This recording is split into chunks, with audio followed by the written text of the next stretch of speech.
This show is part of the RetroZap.com podcast network.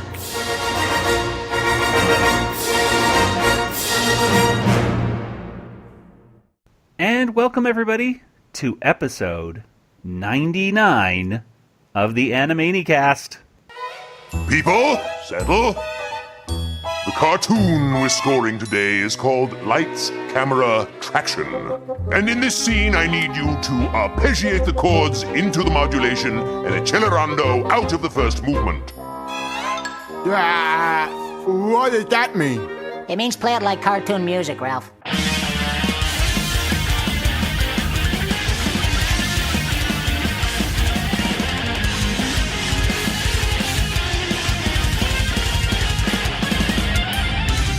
And welcome once again to the Animanicast. We're the only podcast out there that's dedicated to the animated television series Animaniacs. And here we explore the series episode by episode. We talk about all the cultural references and gags that we can find.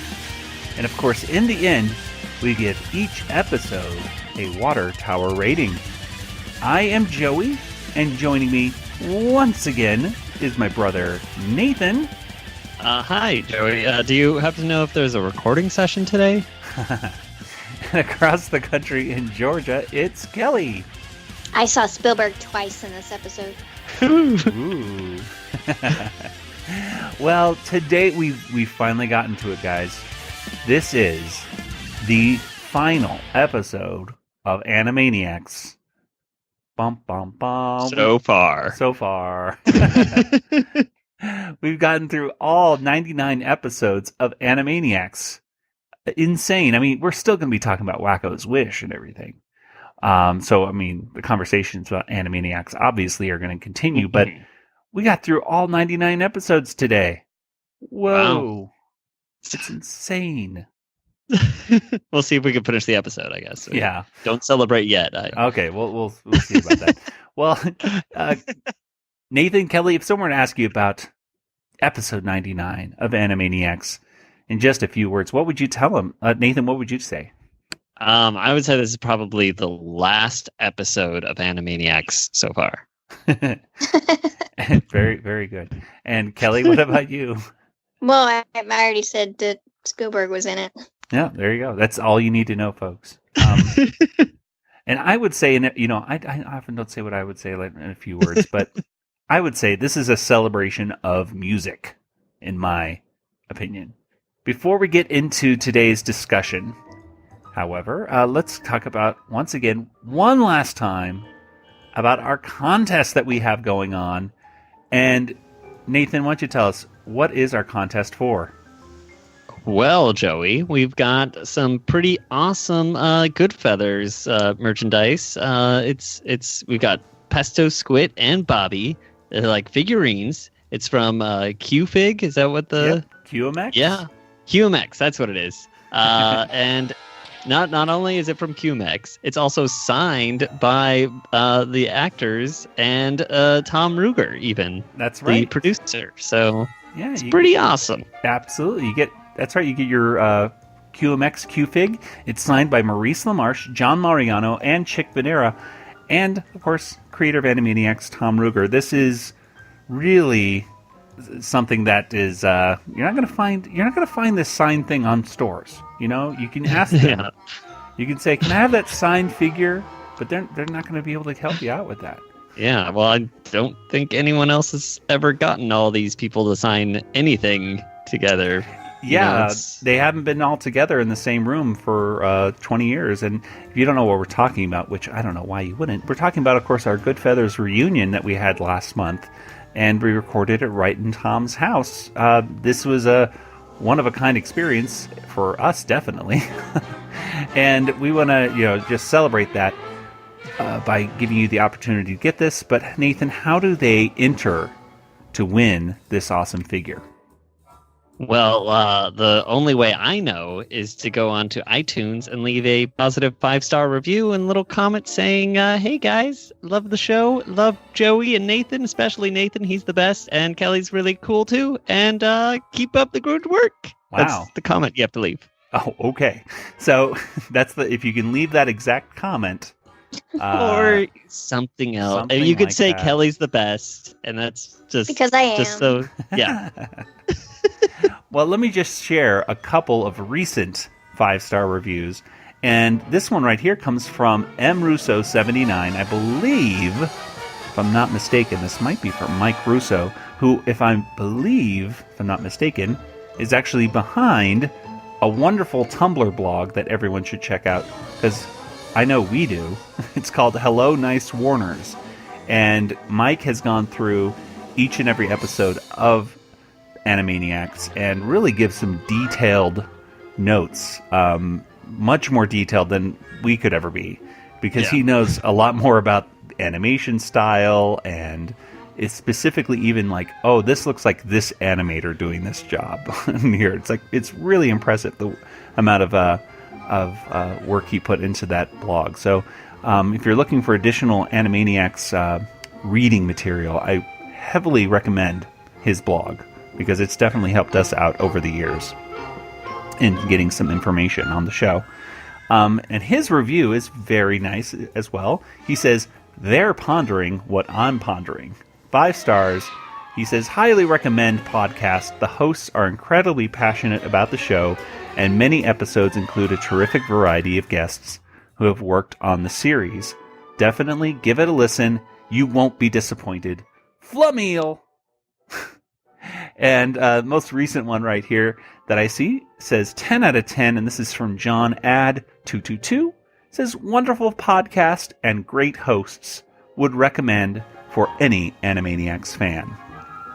So, if you want to join the many who are already in this contest, well, it's pretty easy to do. You just simply have to go to your, well, if you have an iPhone, it's pretty darn easy. You go to your Apple Podcast app and just find the Animanicast. If you don't have an iPhone, it's a little bit more tricky. You have to go to iTunes on your computer and look us up that way and leave a review that way. So make sure to get your reviews in by January 31st.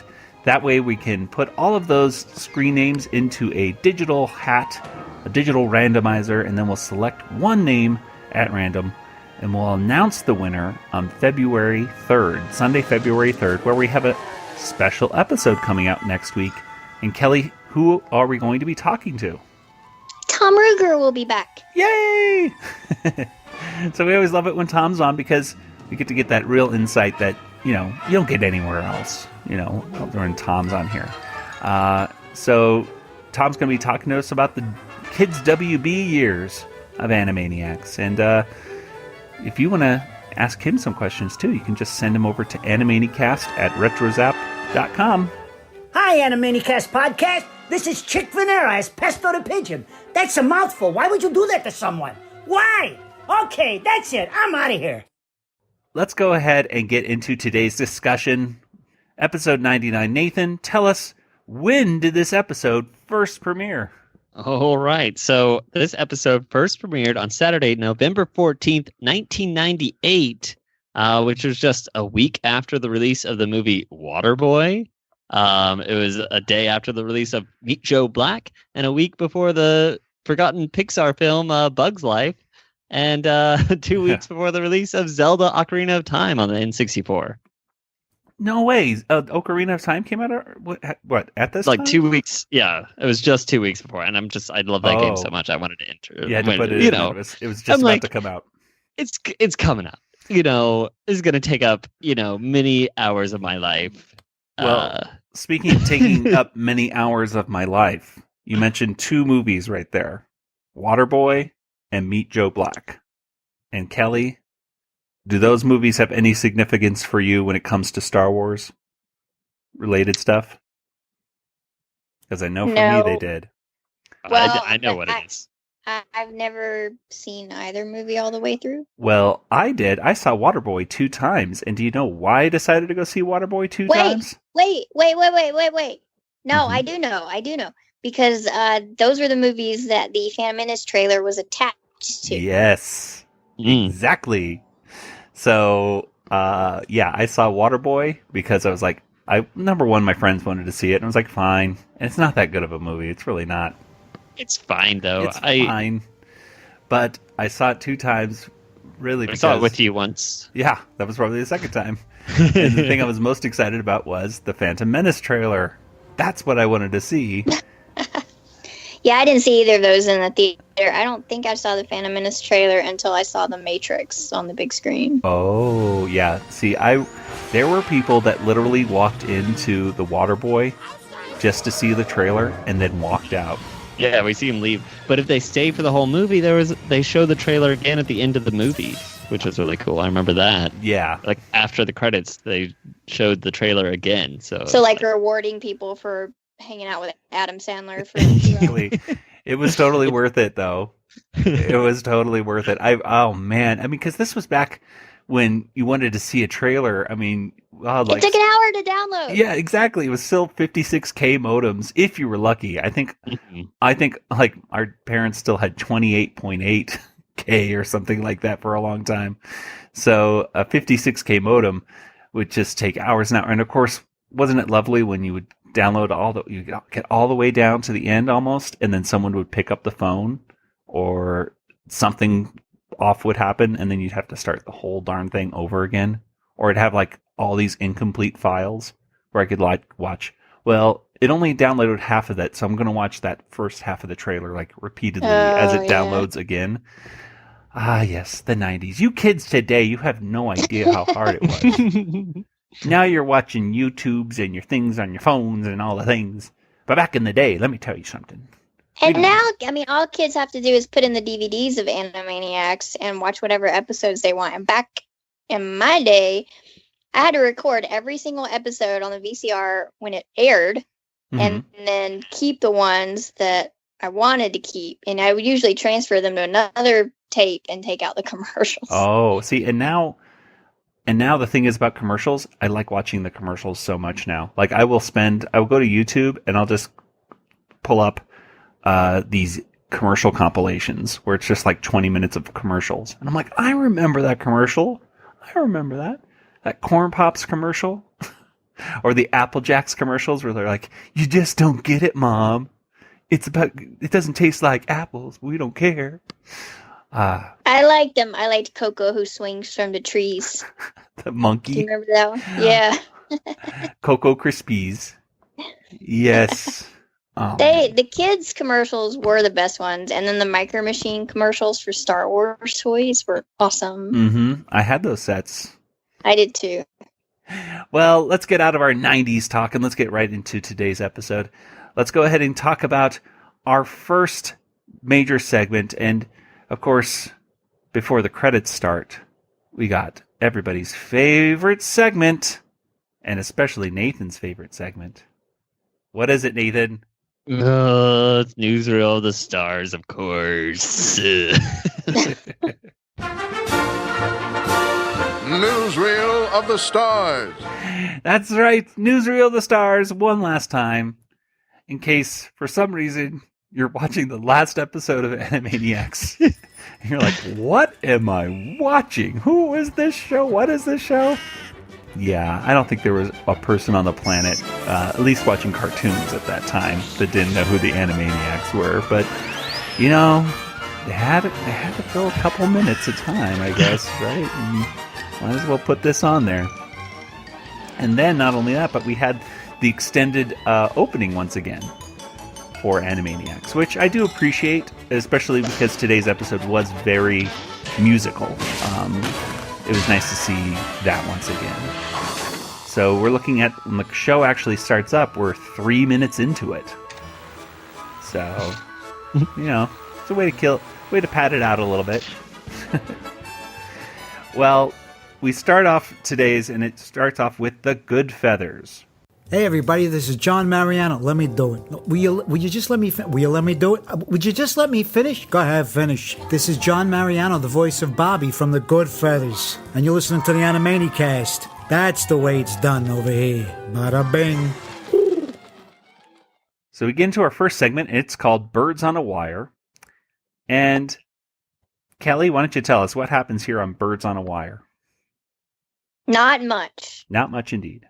The Goodfeathers are on a wire, and they're watching the sun rise, And they're talking about it, and it's a beautiful day, and everything's wonderful.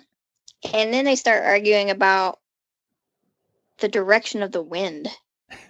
And Pesto gets mad and, starts his usual irritability conversation. And smell that breeze coming down from the north. It's incredible. You mean the west? What? The breeze is coming out of the west. What are you, a bird brain? The breeze is coming from the ocean. Yeah, and the ocean is west. The mountains are north. No, they're not. The ocean is north. Who cares? North, south. It's a beautiful sunrise. And that's about it. Yeah, they get into a fight. It has a nice blend out right there, fade out with the music. How it goes from the fighting music to the I'm Richard Stone, sting at the end. Okay, that's it. Oh! Guys, knock it off. What's the matter with you?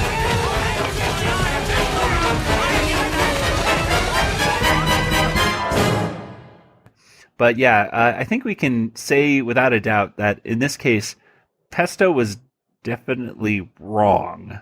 That the winds, if the winds are coming from the ocean, the winds are not coming from the north. They would be coming from the west, unless, of course, the pigeons were on the east coast, right? I mean, it wouldn't be says on the they're- north either way, unless they were like in a bay or something like that, or I don't know. I mean, you keep going north, you're going to hit an ocean eventually. Maybe they were in South America, like looking up towards the United States with the ocean. There's some possibilities, right? But it seems like they have to be on the East Coast because they're looking towards the ocean, right? Yeah. And it's the sunrise. So that means the sun's rising from the east. East, yeah. So unless they're looking at the sunset, which maybe Bobby's wrong too. It's so hard to tell with the Goodfeathers because now that you mention it, I mean, we usually think of them in California, right? Like all these characters are in the Burbank area, but then you think of West Side Pigeons or Pigeon on the Roof or something like that, and those almost have an East Coast kind of feel to them, right? I mean, because you're in this kind of big city, it doesn't feel like it feels like more New York to me. Like I wouldn't expect a Martin Scorsese statue in Los Angeles, even though he's a famous Hollywood director. However, I could expect it in New York since he's had so many movies based in that area, It's so funny you mentioned West Side Pigeons being in the East. Is it? Well, that's a good point. Yeah. Well, it's the west side of the New York. I know. But when you just said that, it was like, that. Where does West Side Story take place? See, these are all the questions I have. Really, it's confusing. We will probably learn more about West Side Story than we ever wanted to know here in the next, I don't know, year or so. Yeah. Because I don't know if anyone knew this, but I'm gonna tell you anyway. A certain director, Steven Spielberg, is doing a remake of West Side Story. I don't think I've mentioned that yet before, have I? Well, we did happen to talk about it a couple times. Yes. I think did we? I'm sorry. I'm so sorry. My mistake. Kelly, I think we talked about that before anybody else because of you were talking with I think Tom Ruegger. I think a year or two ago, and we had mentioned West Side Stories or West Side Pigeons, and you said, I think I heard about Steven Spielberg wanting to make a remake of that, and they were all like, really? Oh, we didn't know that. And sure enough, Kelly, well, I get Google alerts about Spielberg, so go figure. Well, so that was our quick little Goodfeathers segment right there. I mean, I think we said about all we need to say about that one, unless you guys have anything else to say about it. Nathan? Well, I just was watching it again just now. Okay. In the background. Okay. I think the wind's coming from the south. What? Because, at least Pesto's pointing towards his right, which would be if they're facing east, and he's saying the wind's coming from the right, then maybe it was going from north to south. I'm now not convinced that any of these pigeons know what they're talking about. Oh my gosh! A couple of bird brains. Oh my gosh! Well, okay. Well, to be continued. We'll have our further discussions. We'll have to ask Ruegger about it next week. Yeah, we're going to just spend an hour talking about the direction of the wind in Bird on a Wire right now, please. If you don't mind. No, Birds on a Wire, not Bird on a Wire. Anyway, let's go ahead and get to our main discussion then, I suppose, of today's episode, which is the scoring session. This is Randy Rogel, and you are listening to the Animanicast.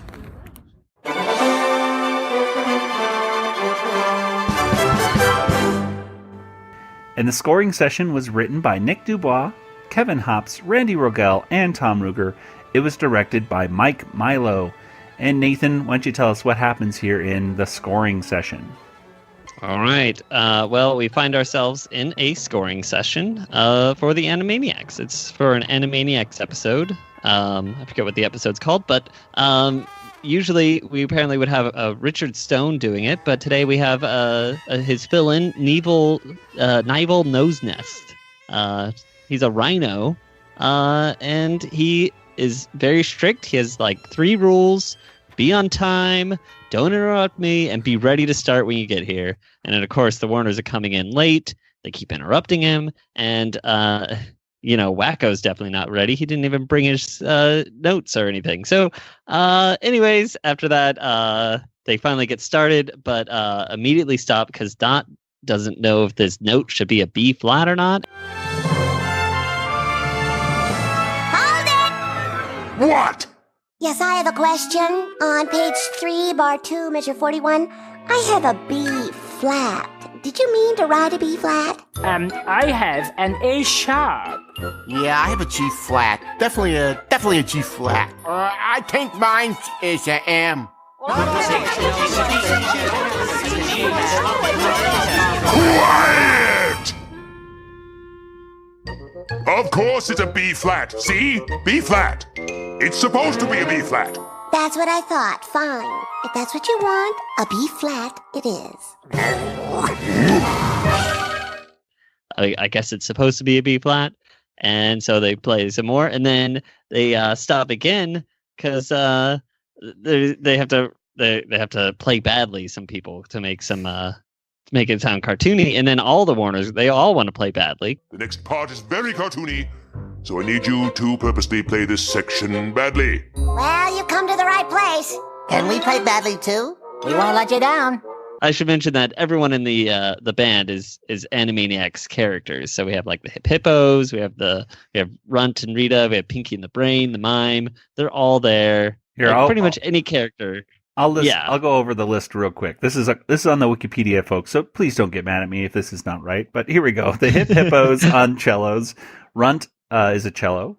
Tom Lavin, who was one of the musical folks on Animaniacs here, which he was playing cello, which I'm not sure if that's Tom Lavin or not. It might be Steve Bernstein because it kind of looks like him. But anyway, moving on. Ralph the Guard is the timpani and the bass drum. Goodfeathers, the tubular bells. Dr. Scratch and Sniff and Frau Hassenpfeffer, and Steve Bernstein. There was Steve Bernstein on the trombones. Pinky and the Brain and Skippy Squirrel were trumpets. The Mime was miming a trumpet. Sid the Squid, Walter Wolf, and Beanie the Brain Dead Bison were playing clarinets. Slappy Squirrel and Vina Wallin were playing flutes. Chicken Boo, Rita, Katie Kaboom, Julie Bernstein, Stink Bomb. Remember Stink Bomb? He's back. Minerva Mink, Mindy, and Hello Nurse are all playing violins. Dot Warner is playing a violin. Yakko Warner is playing the piano. And Wacko, well, of course, he has to play the drums because he's been playing them all throughout all these episodes whenever you need a punchline, right? So there was our full list of people, their characters in the background, including some real humans who actually worked on the music, which was awesome. Yeah. So it's going, as you might expect it, which is not very well. The Warners even start saying like, "Oh, we can help conduct." So they start conducting, and they start doing different kinds of genres of music, which is a lot of fun. Eventually, they end up finishing the cartoon, and the recording booth says, "Great job, Nivel." It sounded great, Mr. Nose Nest. Thank you. It did go rather well, didn't it? Absolutely, and we're ready to record anytime you are. You mean you didn't record what we just did? No, we're just setting the levels. They're like, all right, let's try this again. And then Yakko says it's a union break, and then everyone runs out. And then Nibel sees that the whole place is destroyed, basically. All the instruments are a mess and everything all over the floor. And so he goes crazy and runs right through a wall, followed by the little bluebird also makes its own little hole right next to him. And I think that's the end of the cartoon, I guess. Yeah. So we have the salute, I suppose, really to music of Animaniacs in this episode, which was really cool to see. I mean, I think in this, I got kind of a message, I suppose, you could show to kids is how important music is to a cartoon.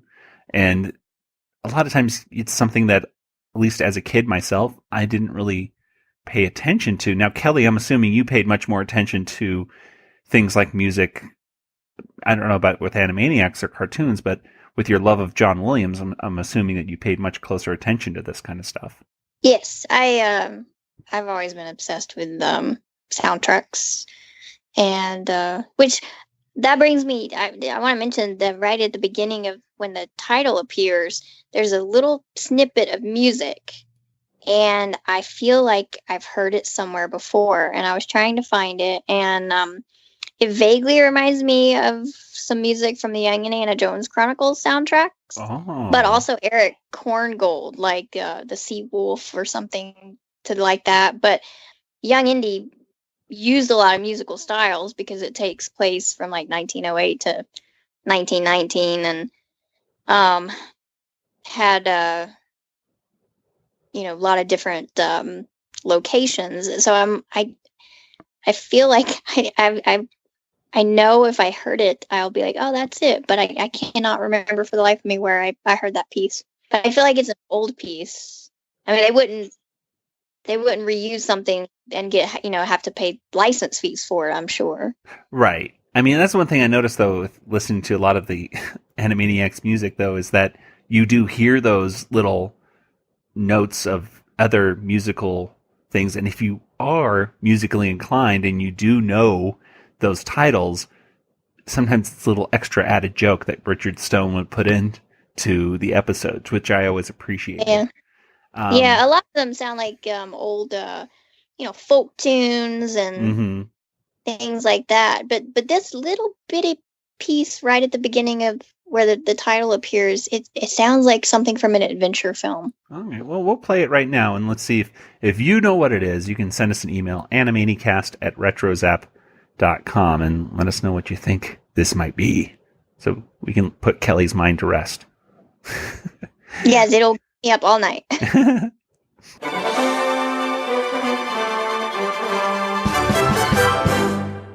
Well, Kelly, you found something really interesting, I think, about this episode when we were right before getting going, and that was this article right here on mental floss from a few years ago. Yeah, because I was trying to find something about the music.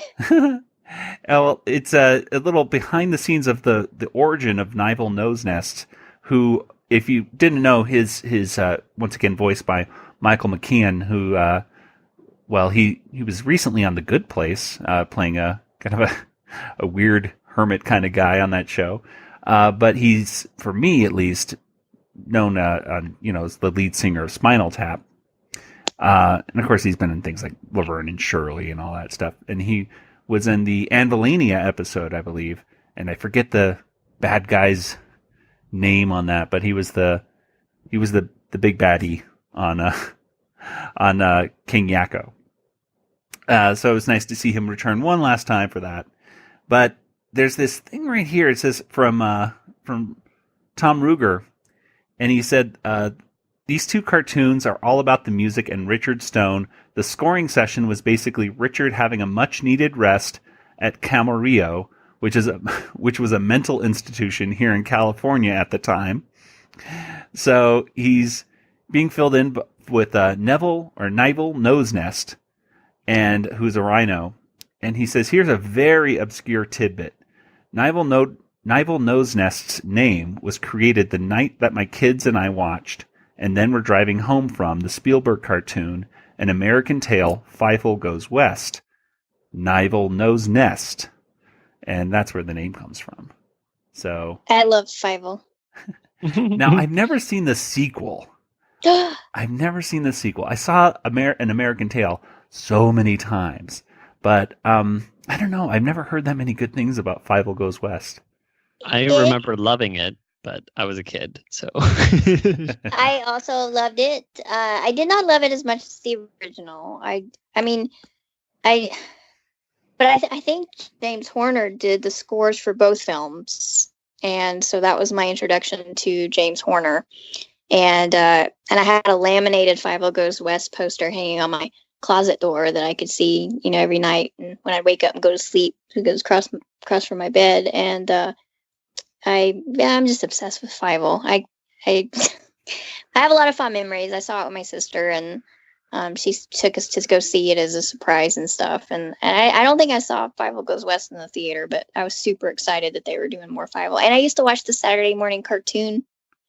Oh, that's right. It had the Saturday morning cartoon too, which was also based in the West, wasn't it? Yeah, it was sort of a spin-off of the sequel. Yeah. Well, and I know we talked, and Kelly, of course, has her stuffed Fievel still, I believe, right? You've shown us that. I do. I mentioned that before. Yeah, you showed. Well, I think we talk on Skype a lot, and I think you showed him off a couple times. Like, here's Fievel. He pretty much usually is either on my bed or like next to my bed. Again, my sister gave it to me as a birthday present in 1986, and so we've been through a lot together. But yeah, he's my favorite plushie. He's from the Sears. He was like the Sears exclusive. Oh, yeah. Because she worked at Sears, so she got me the Sears Fievel. What are some highlights for you guys of some moments that you really liked, and here are some gags that you thought were cool? Nathan, let's start with you. They have to kill the notes that are flying around them, With and then bug they spray? give themselves, give themselves an award for doing such a good job with it. Something like that. Get these things away from me! Stand back. We'll take care of this. Bad notes. Bad notes. There. Our job here is done. Congratulations! Thank you. And a special thanks to all the little quarter notes that made this possible. Kelly, what do you think? What were some things that you liked? I thought it was fun watching the little snippets go across the screen as they were recording, and of course, it put me in mind of John Williams doing a recording session for Star Wars and any of his other films, and as the film's playing, and then they record the music along with the what's going up on the screen. That's right. And John Williams is apparently he's recovered from his illness, and now he's going to be scoring episode 9 before we know it. Yeah, it was today or yesterday. The days are blurring together, but he attended a Hollywood Walk of Fame event. Oh, good. Yeah, so he was out and about, and we are very happy, very thrilled. Could not be happier. Love John Williams. And I shared with you, you and Nathan, before we started recording, a picture that I found of Steve and Julie Bernstein from Animaniacs with John Williams. And we're going to have to get Steve and Julie on here soon so we can talk to them on not only about the music of... Can we get John Williams on too? Yeah, but why not? We'll get him on too. We'll make it...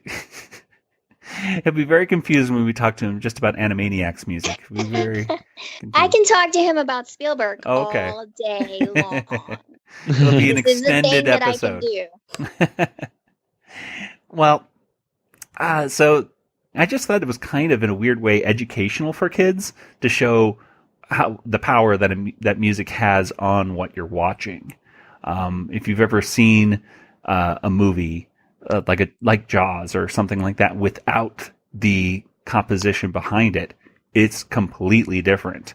The emotions behind it all is completely different. And could you imagine watching a cartoon without, like an Animaniacs cartoon, without this, continual music from Richard Stone underneath it, it would really feel empty, wouldn't it?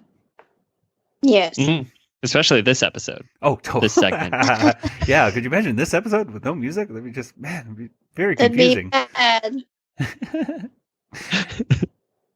Well, so I appreciated this. It was a little bit gross with his nose nest with the bird going into his nose, which was definitely gross. I didn't.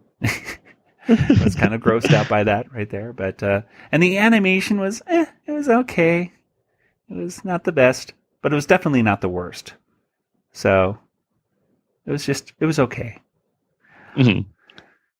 Well, let's get to the last little part right here, and this is the Animaniacs Suite.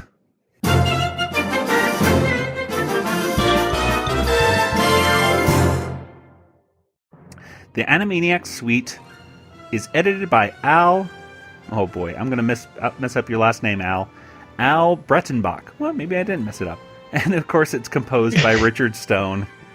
It starts off with the Warners talking about, here is a little special presentation. It's a compilation of all the first 99 episodes of Animaniacs. And it actually doesn't stink. This is, for the most part, footage that we've seen before. But instead of Wacko saying, I'm not wearing any pants, he says it actually doesn't stink. This music that is playing is, we've used it many, many times over our recording of this show because it's such a great composition. It really is, just as it says, an Animaniacs Suite. It's a compilation of the different themes from the different characters, all wrapped up together beautifully, just kind of covering, obviously not all 99 episodes of Animaniacs, but definitely some of the highlights of many of them. What did you guys like about seeing this compilation, I suppose, of different cartoons? Kelly, what stood out for you?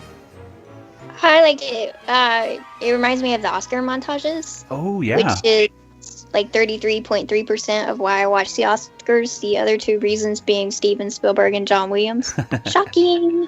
And then, of course, I liked the Spielberg appearances right at the beginning and then almost at the end. So, and I was looking out for some of my favorite episodes. So the Spielberg one was from Hooked on a Ceiling, which is one of my all-time favorites. And I like the way they sort of segmented some of the characters. Buttons and Mindy had a segment, and Pinky and the Brain, and kind of spotlighting various characters. And I just enjoyed it. Yeah, I like how it spotlighted, various characters or even just emotions, like they have the whole in love music part where they show Hello Nurse or Minerva Mink or, just kissing in general. Just characters kissing each other. Even Yakko kissing Dr. Scratch and Sniff. So it was just nice highlights. Nathan, what do you think? Yeah, I really like the whole everything gets its own sec. So you get to see a whole bunch of clips of Pinky and the Brain right in a row and everything like that. I think I really like that about it. And then it was nice music. It's great for to use on the podcast, right? Is that what you were saying? Absolutely. We've used it many, many times. Let me actually go back to that article. And this is again, thank you, Kelly, for finding this article here from Mental Floss, because this article is really fantastic. And in it, Rob Paulson is quoted talking about Richard Stone. Rob Paulson says, I remember Richard Stone, God rest his soul, who called me and said, hey, we're doing the last scoring session. They were always held at the Clint Eastwood scoring stage over at the Warner Brothers lot, which is that same stage that Carl Stalling and Milt Franklin and all those guys used to do the original Warner Brothers cartoons. They even used the same piano that Carl Stalling used. The ghosts in that studio are amazing. For some reason, though, they had to switch to the really big scoring studio at 20th Century Fox, and Richard called me and said, hey, just to let you know, we know the show is ending and I'm doing this Animaniacs Suite. Do you want to come and see it? And I'm telling you what, man, I was in tears because Richard did this beautiful rendition of a medley of the Animaniacs theme with different styles, and it was just beautiful. I was in tears watching it. It was really interesting because not long after that, Richard developed pancreatic cancer and passed away far too young. I remember at his memorial service, which was held on the scoring stage at Warner Brothers, we were all there singing our praises of this great man. The word genius gets thrown around a lot, but in this case, it's not hyperbole. He really was a genius and an amazing guy. It was almost as if he knew that he had to get all this stuff done because he knew he wasn't going to live that very long. Richard's untimely death really put a profound, sweet period at the end of this whole thing. We knew it would never happen again with this group. It was very sad, but very sweet, and a very appropriate way for the whole series to end. I mean, very sad kind of thing right there, but at the same time, I mean, this episode really was a salute to Richard Stone, I think, and just the music of Animaniacs, how important it was over all these 99 episodes. And it's also important to note that Richard Stone wasn't just doing music for Animaniacs, but also for Pinky and the Brain and Freakazoid, and I believe other cartoons as well, if I'm not mistaken. But, I mean, the genius of this man was just really profound. And, Randy Rogel to this day will, go on and on about how fantastic he was. So, really just a salute to him and to the other musicians as well, Steve and Julie Bernstein, for example, that really made this show what it was. Gave it that oxygen that it needs to move the characters from place to place, I think. Well, any last thoughts, guys, on today's episode 99 before we get to our Water Tower rating? This was aired the same day as Pinky and the Brain's finale. That's true. We had and Star like Wars. Around it, I guess. I think that episode aired in the middle of this episode from what I was reading. I don't know. Yeah, it was kind of like a weird split. I don't know. We can't because that finale of Pinky the Brain. We'll have to talk about that. We'll have to do an episode of that because that's it has the Warner Brothers in it. Yeah, so it's Star Warner's. A lot of people consider. Yeah, a lot of people consider that last episode of Pinky and the Brain to be more of an Animaniacs episode than a Pinky and the Brain episode, because it really does, and it has all the characters from Pinky or Animaniacs in it, at least a lot of the major players anyway. So, yeah. And of course there was Wacko's Wish, which would come in 1999. Yes. We'll also have to do that. So we're not done with the podcast yet, everyone. I'm sorry. Gosh. I thought we were done. I thought I was going to say, Water Tower rating, good night, everybody, forever. Bye. Darn, oh well. Guess we'll have to keep making episodes. Well, Kelly, any last thoughts from you before we get to our Water Tower rating? No. All right. Well, let's just get to it then. So, here we go.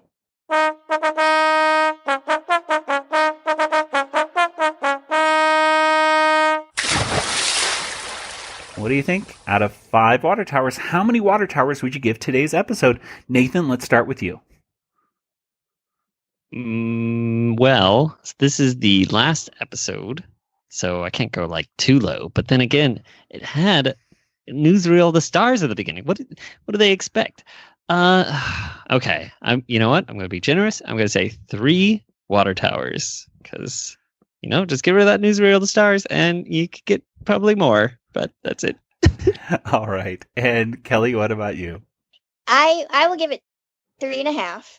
Okay. And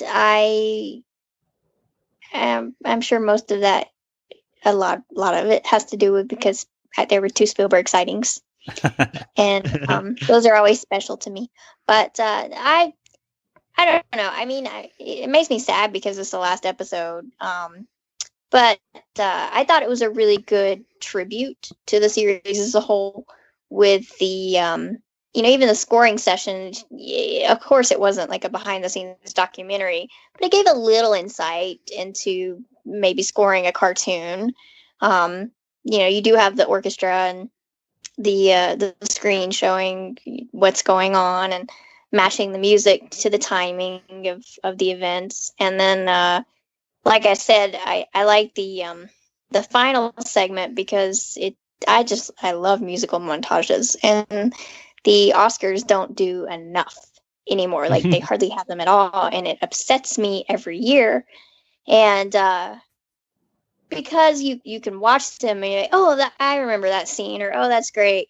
And with the music and the images, it does sort of manipulate your emotions. And there was so much to see, and I don't know how many different episodes they pulled from for that montage, but there was a lot going on in it, and it really sort of showcased all that has gone into Animaniacs for, the previous 98 episodes. And there's a lot to the series.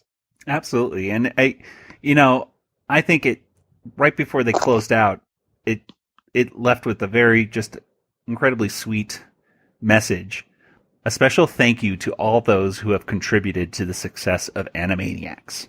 And I mean, it really was just like, you could tell, like, this whole episode was just, we're just sending this out on a note of just a thank you, thank you for the success that this show has had over the years. And, just putting it on a positive, ending on a very positive note and wrapping it up, but not like some finales where, we wrapped it up and the Warners escaped the water tower for good. And then they went off to, something else, or, they just kept doing what they're doing, and everything just went on, and you could have your own little head canon of what goes on. I'm going to give this one 3.5 stars as well. Just because it's very sweet. I really did like this episode. It wasn't necessarily the best, but it just really celebrates what's good about the show, and that I do appreciate very much. Well, before we get to our poll results and everything like that, we should go over, well, we used to call it the Catherine Page Rundown back in the day, but then they stopped doing Catherine Page things, and they started doing gag credits. So we have the gag credits right here from, I believe we stopped at episode 85, right, Nathan? With Employee of the Month, Jane Fonda? Yeah, that's Okay. that's my memory. That's what I have written down. I'm going to run through the rest of them because in these Kids WB years, they didn't do Catherine Page stuff that much at all. They actually just did little gag credits at the end. So episode 86 said, Mr. Merger Mania was Gerald Levin. I have no idea who that is, but there he is. Episode 87 said, The Beaver, Jerry Mathers. Do you get that, Nathan, at all? I do. It's like, I have no idea what that's talking about. Kelly? Leave it to Beaver. Leave it to Jerry Beaver. Mathers as the Beaver. Yeah. Episode 88 said, When I dance, they call me Macarena. Episode 89, If you can't say something nice, we'd rather not hear about it. Episode 90, On the WB, big kids go first. In reality, big kids sleep in. Episode 91 said, We don't loan out, we buy out. Episode 92, Assistant to the assistant's assistant is Ouchie Magouchie. Episode 93, Insert funny joke credit here. For the overseas, by the way, episode 93 apparently said, Today's anagram, blah, B-L-A-H. So I don't know what that would be an anagram for, but B-L-A-H. Episode 94, if at first you don't succeed, rewrite. Episode 95, Kids WB is #1. Haha, just kidding. Episode 96, our New Year's resolution, no more sarcastic comments about the brilliant WB network. Oops. Getting a little... Episode 95 and 96, I think, was a little thing right there towards the WB. Whatever. Here we go. Episode 97. Today's moral, Scotch guard your upholstery. Episode 98. You better not cry. You better not pout. I'm telling you why. Wacko put a little surprise in the eggnog. Gross. And of course, episode 99 says, just wait until episode number 100. Just wait. And wait. And wait. Aww. So I'd be very interested talking with Tom and to see, I mean, how this show actually wrapped up and ended, because it really did kind of feel, especially with those gag credits, you kind of feel a little frustration. Yeah, like how long in advance did they know that was the last episode? And... Yeah. And just ratings wise, you can kind of see like, we're number one. Just kidding. You know, you could see that they were probably like, I mean, you can't necessarily, I mean, I don't think it was their decision to move the show from Fox to, you know, the WB. I mean, the WB wanted to do this whole network thing.